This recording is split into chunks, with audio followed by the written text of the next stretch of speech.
Welcome to Agency for Agents, a podcast for real estate team leaders and independent brokerage owners looking to maximize profits, effectiveness, and gain freedom for their team and business. Your hosts, Christine Andreasen and Aaron Hendon, have been running one of the most successful real estate teams in the Seattle area for more than 8 years. They know building a winning team means finding ways to empower, nurture, train, and develop individual agents to discover their own power, their own agency. On the podcast, Christine and Aaron interview thought leaders in real estate and personal growth to help you impact both your performance and your teams. We know it takes a lot, and leaders and brokers that crack that code reap the rewards of success greater than any they could ever achieve on their own. Starting her career as a real estate agent, Chandra started to notice a dramatic decrease in inventory in 2018. This meant harder times for her to find homes for her clients. She decided to take things into her own hands and create more inventory. She started to begin to work with investors to assist in renovating properties to create beautiful, like new homes. And this was the start of her flipping business, in which she successfully flipped 30 homes in 2 years using only investor money, none of her own cash. And with the profit she makes in flipping, she buys rentals. She has over 100 doors now under management. Additionally, Chandra has a passion to teach other women how to reach financial freedom. As a single mom and a domestic violence survivor, she believes that freedom of your finances brings your family freedom. And one way she does this is by skipping around the hard money route and working with the working class in her community. Through forming investing groups, Chandra is helping a small group, mostly women, invest in real estate through her projects. She has consistently been able to help teachers, EMTs, and people in the tech and medical field significantly outperform parking capital in their IRS and 401ks while learning the ins and outs of real estate investing. She is a fire hose of information, a complete powerhouse, and we really are looking forward to having Chandra on the show. Hi, it's nice to meet you. Well, hello. Nice to meet you as well. I'm kind of surprised that we have not bumped into each other. And are you in Seattle, this area? I am hometown Seattle, Everett. I grew up in Everett, and I have lived in some other states, but I have been back for almost 8 years now. So I know. That is great. So give me some background. When did you get into real estate? How did you get into real estate? What attracted you? And then talk to me about the turn you made in 2018. Sure. So 6 years ago, got my license. And I got my license. I won't go into depth in this, but I got my license with Windermere. Mm-hmm. And just because I was in Snohomish County, and they were like, I went to the biggest office I could find, like the biggest, they were doing the most transactions, dollar amount per transaction. Yep. I just went there, and there was this female broker named Renee. And I just did everything she told me to do. I was paying, I don't know how I was even affording it. I was paying all those crazy Windermere fees. It was so expensive. But I closed 12 transactions my first year. And no family, no friends, totally no relation, just hustled and got 12 transactions my first year. But I had kind of always had this desire to do investment real estate. It kind of been innate in me. And so I just started growing that and moved to more investment minded brokerage and worked auctions. I was down at the auction blocks in Snohomish County for a whole year. You got to tell me about that. How'd you discover that was in your DNA? Tell me a little bit what that means, because you don't fit the mold of someone at the county court steps with the contractors or the investors and the whole. Yeah, man, it was. Auctions are a whole scene, man. Yeah, it was a whole scene, especially in Everett. Oof. But it's such a long story, but through this, I owe him so much. I give him credit to. His name's Grant Seymour. And through him, we had known each other through these church organizations and didn't have any correlation to real estate. And one day he saw that I had showed a house. And he's like, Chandra, no idea I was back in Seattle, all this stuff, called me up and was like, oh, are you doing real estate? I'm like, yeah, I am. And he's like, we just started talking and he's like, come help me with auctions, come help me with auctions. And so I did. And it was like my foot in the door in this investment world, and I like to go into depth and talk about, about how I was running reps, and that's where I learned to do comps and all that. So yeah, so that's kind of like the gist. That's great. And so then you got into buying houses and but with hard money to start. Is that how it?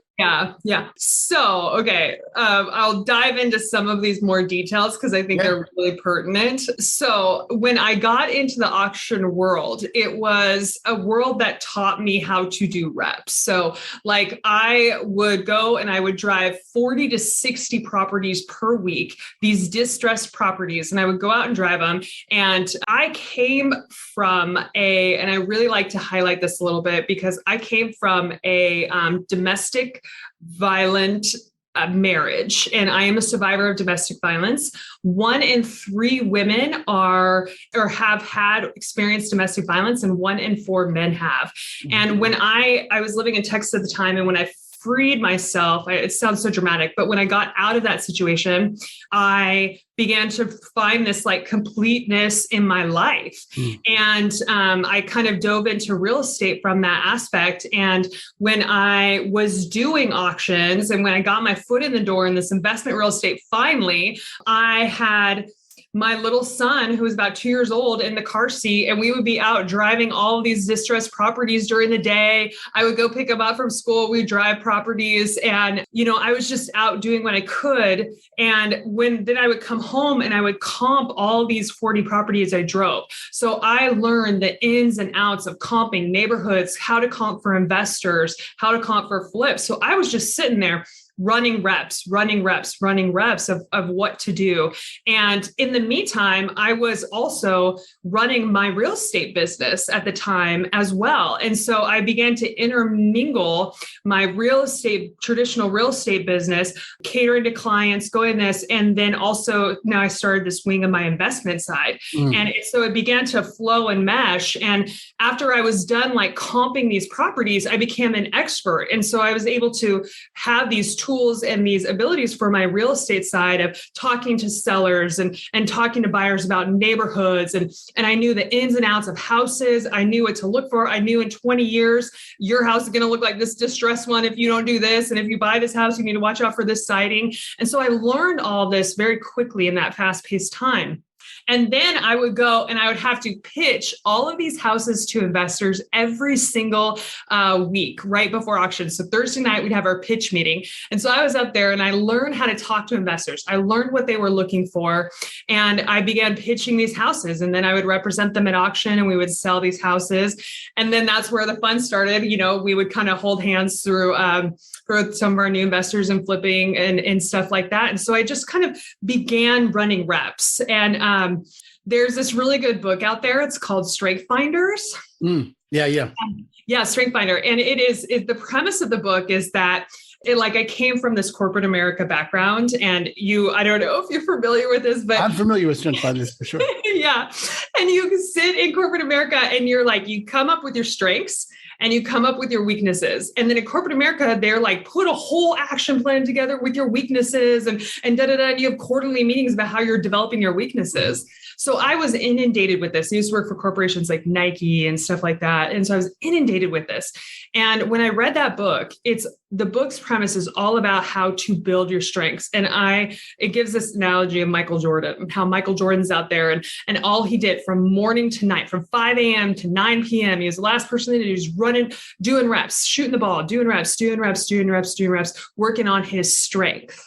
Right. And he just honed in on that strength to be the greatest basketball player. And that was like a mind shift for my world. I began to work diligently on my strengths and running those reps, and knew that I had a knack for working with investors, knew I had a knack for understanding product, the housing market. And so I just dove in on those strengths and focused on it. Hired transaction coordinators and all those people, all those things that I'm not good at, and dove into that. And then that's kind of where the transition really started happening in my life is when, or my company, my business, I like to say my life because it's very intertwined. Uh-huh. And that's where it really started taking place of how I went from, 0 to 90 rental units in 9 months was when I began to focus in on those strengths and really do what I am so good at. All right, good. So I want to take that apart because it's, first of all, you use the word running reps, and I know that means a lot to you because for you, and I can pick up what you mean about it, but you should know for people listening, I train new agents all the time. They don't have any reps to run. They have not yet, there's not something that they're willing. And this is so important. I love that you said it this way, but it's like Kobe or Michael or anyone, LeBron, anyone who's great at it, any of the greats, Russell Wilson, God rest his soul. Well, just saying, but like the ability to over and over and over and over do the thing that you need to do, that driving 40 properties, Monday, Tuesday, Wednesday, and comping them so that on Thursday you had something intelligent to say so that Friday, you could have 2 people buy a house, right? And it narrows down that way. But for you to do that over and over and over, week in and week out, and then had to be no return for months. It wasn't like right away, right? You didn't get very minimal compensation. It's like going to college. Yeah, it's like going to school, but it's I think the thing that I'd love people to take away from that, what you said, and I think this is the most important thing is, especially when you're talking to team leaders out to empower agents on a team, what we bump up against all the time is how do you empower someone in doing in the fact that success is infinitely boring. Like the thing it takes to be successful is your willingness to do the same thing over and over and over and over and over and over and over and over and over. It is so mind-numbingly boring to become successful in something.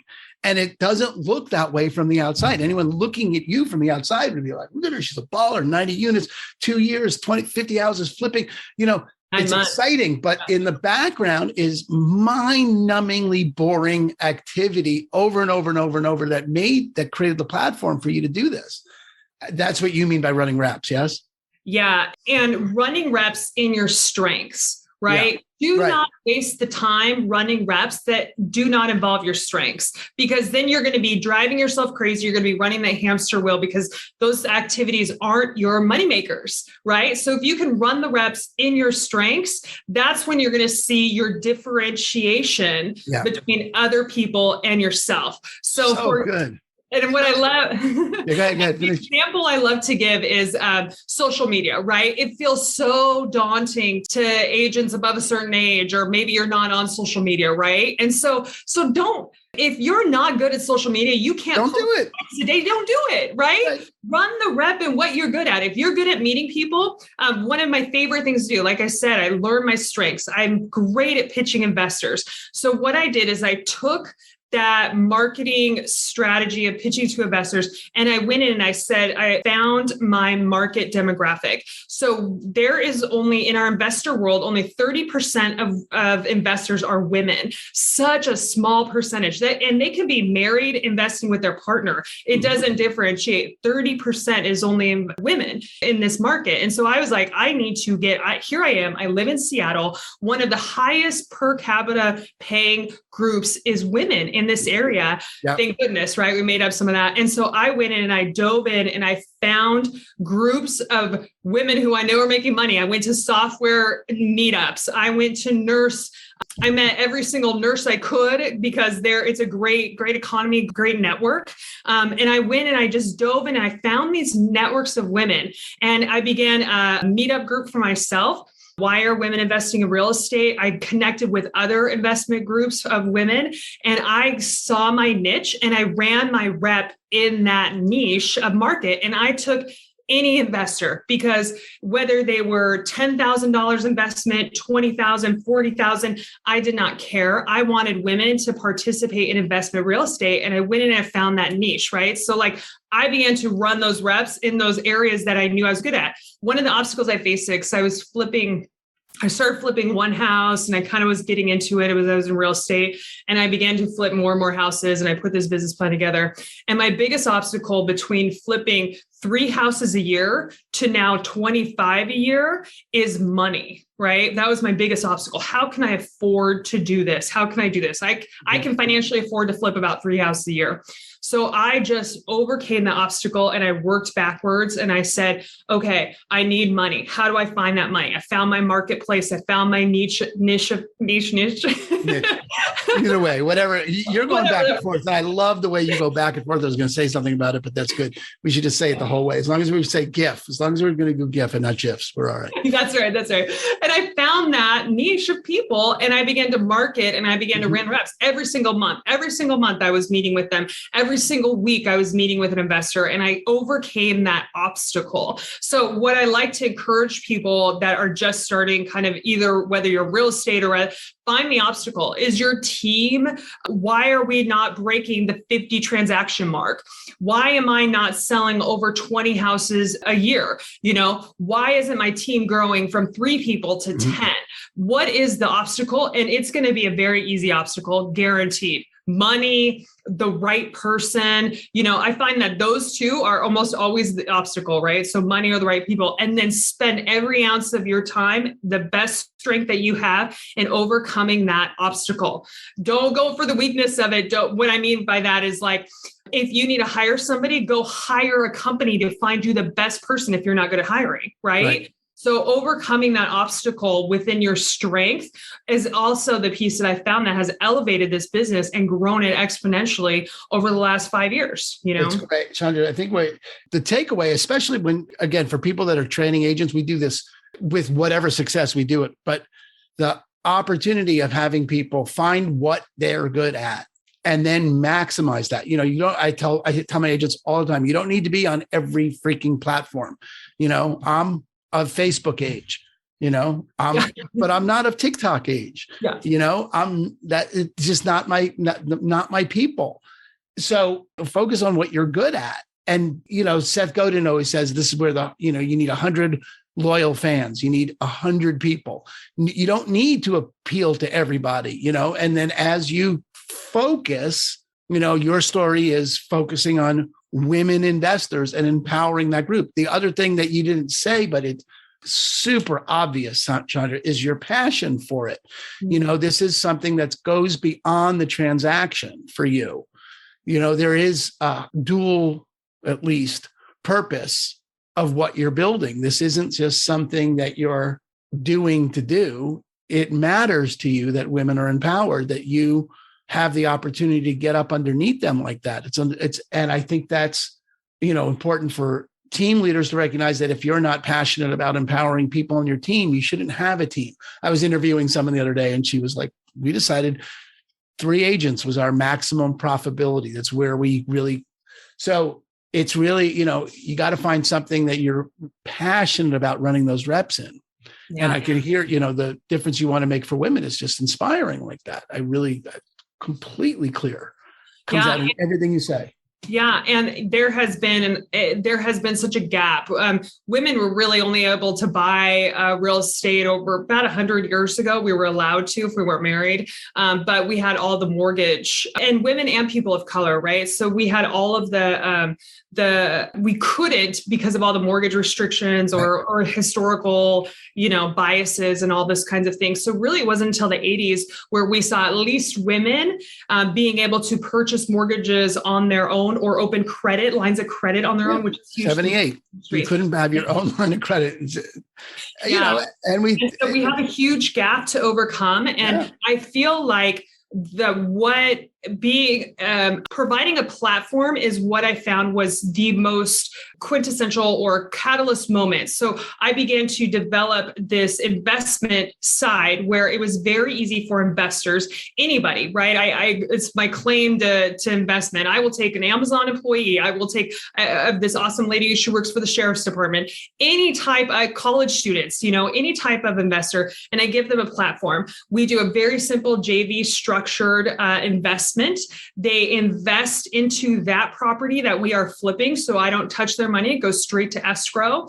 And then they get paid out of escrow once I sell that property. I keep it very simple. And we are giving 13% returns on their cash investment. And the term is 4 to 6 months when we flip a loan or flip a home. And so we have been able to grow because we provided a platform. And I think that that's a miss that we see a lot is that, okay, I have these ideas or I want to do these things, but you have to make it and break it down into a step for every everyday person that's not in this industry, whether it's a buyer or a seller that don't understand real estate, or whether it's adding new team members, you have to break it down to a very simple platform and give people that ability to say, oh, I understand what you're doing. I feel safe and secure in what you're doing, and you have a proven result. And so when we shifted to that model, we were able to we can bring in 10 investors per property at that point. We can bring in one investor. So that has been transforming as well. So you basically, people get a percentage, whatever percentage of the final deal that they put in. A cash on return, 13% return on their cash investment. Yeah. Dynamite. Not profits. So if I might make only 5% return on this flip, they're making 13. Does that really happen in the Seattle market? No. Do I buy houses like that? No. But that is my model. They will always make 13% return on their cash investment. That's great. It's super exciting. It's really great. And you do this now, your own brokerage. I am not. I hang my license. Where do you hang your license? It's called Radius Properties. It's actually with my hard money lender. Oh, so I work with Bellevue Funding a lot, and I do all my deals through them financially if I need hard money, if I'm not using private. And so it's just worked out really well because I dabble in traditional real estate a little bit, but really my focus, we sell your own flips. Yes, we do. Me and my business partner, we do. And we have 23 projects currently ongoing right now. And we have 15 new builds. We're in the new build sector as well. And so we're building creating new inventory and market. And then we have our rental portfolio. Now we are over 100 doors now. We have manufactured home, mobile home parks, Airbnbs, and apartment units all in this portfolio. Airbnbs is my funnest, all in this portfolio. So we are an investment company for sure with a slight edge on real estate.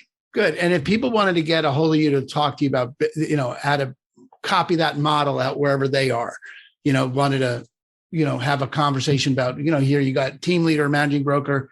Someone's like, all right, well, that sounds like something I'd love to partake in. How do they get a hold of you? Where do we?